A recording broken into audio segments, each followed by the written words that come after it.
Hello everyone, আজকের ভিডিওটা একটু ইনফরমেটিভ হতে চলেছে।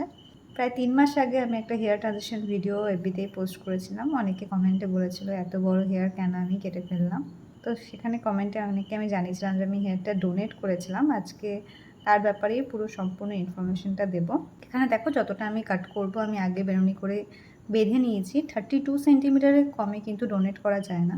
এটা আমার সেকেন্ড টাইম। আমি 2021-এও ডোনেট করেছিলাম। তো আমি 35 সেন্টিমিটার মাপ করে বেঁধে নিয়েছি আর তার উপর থেকে কাট করেছি, মানে 36 টু 37 সেন্টিমিটার আমি ডোনেট করেছি।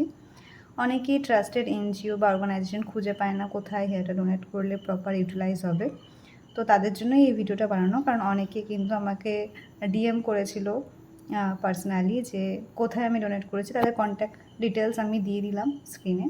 তো তোমরা যদি কেউ হেয়ার ডোনেট করবে মনে করে থাকো তাহলে এই কন্ট্যাক্ট নাম্বারে তোমরা কন্ট্যাক্ট করে নিতে পারো, সমস্ত ডিটেলস ওরা বলে দেবে। তাছাড়াও গুগলে যদি তোমরা হেয়ার ডোনেশন ওয়েস্ট বেঙ্গল বলে সার্চ করো ওদের পেজটা কিন্তু দেখতে পেয়ে যাবে। আর একটা ছোট্ট ইনফরমেশন জানিয়ে দিই, হেয়ারটা কিন্তু তোমাদেরকেই কুরিয়ার করে ওদেরকে পাঠাতে হবে, মানে ওরা একটা অ্যাড্রেস দিয়ে দেবে। আমি যেমন ডিটিডিসির মাধ্যমে ওদের অ্যাড্রেসে আমার হেয়ারটা কুরিয়ার করে পাঠিয়ে দিয়েছি। আর পুরো প্রসেস শেষ হওয়ার পর কিন্তু তোমাকে ওরা একটা সার্টিফিকেটও প্রোভাইড করবে। তো এই তো ছিল আমার আজকের ভিডিও। যদি এই ভিডিওটা ইনফরমেটিভ বলে মনে হয়ে থাকে please do like share the video. আর তোমরা যদি কেউ ডোনেট করবে বলে মনে করে থাকো সেটাও কিন্তু কমেন্টে অবশ্যই জানিয়ে যাও। বাই।